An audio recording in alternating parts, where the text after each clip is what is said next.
I mean, I think what Grand Island's been through over the past 28 years has been pretty remarkable with that guidance from the 97 plan. And usually those plans only last about 10 to 15 years before really needing a refresh. So it's time. It was time to do it, and it's a great achievement that they were able to get this, make this a priority.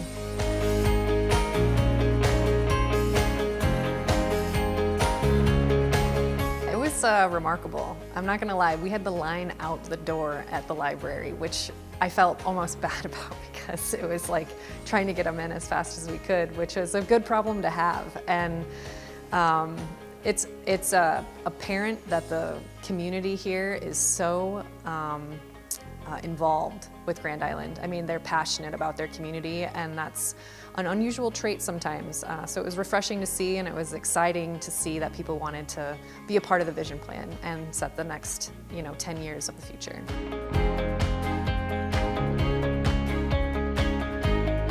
There was a lot. I think the indoor rec facility is super important. People needing that kind of all year round facility that's for the community was really important. We heard a lot about pickleball. Pickleball was out with the force that night, so we did hear a lot about that, and it's a popular trend right now, so that makes sense. But I certainly think that indoor recreation complex was a big takeaway from that, and just that Grand Island wants more. They want more, better quality green spaces that they can be outside in and be cared for.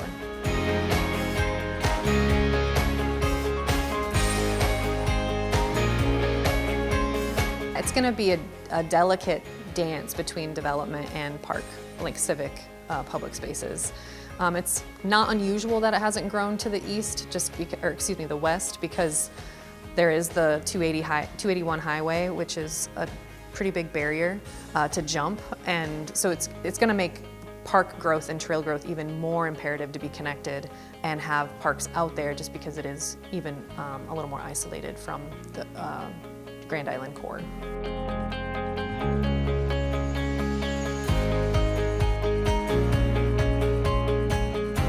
Well, I think it's going to be a challenge with some of the implications that City Council is being faced with right now with tightening the belt, but certainly being mindful of growth of the park system and growth of staff and growth of dollars. That's going to be the thing that needs to be continued to be balanced and recognized over the years to come, so that people can still feel really prideful of their green spaces and facilities and programs in Grand Island.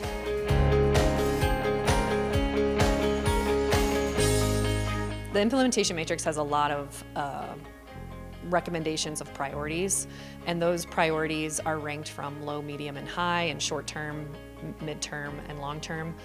Unfortunately, there are way too many short-term and high-priority items that the city staff will need to be park staff will need to kind of evaluate which is the right thing to tackle at this time. But it will serve as a roadmap for them over the next 10 years.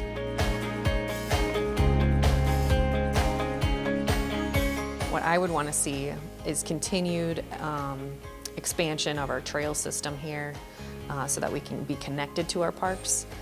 The parks are a really great asset, but if you can be able to bike or walk safely to them, that makes it even a stronger park system, and I know that that's a huge priority to the community. And I do think that indoor rec facility is a high priority.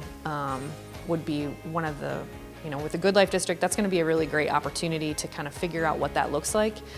There's a couple different civic buildings in that Good Life District that has the potential to serve the community and the members of the community long term. So I think those are the two big things that I would, if I was a Grand Island resident, those would be the things I would look for.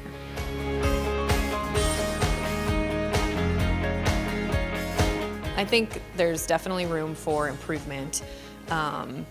We saw in the benchmarking analysis and the comparison to the NRPA that there is, some FTE numbers that could be improved upon, and some operating expenses per population that they're ranking a little low in comparison. So there is room for improvement, but I would say that at large, the Grand Island community is super proud of this space, and that to me is a separator. You've got people that are really vested in this community, that want change, that want growth, that want to bring good and showcase Grand Island, and I think that's a really unique trait for Grand Island.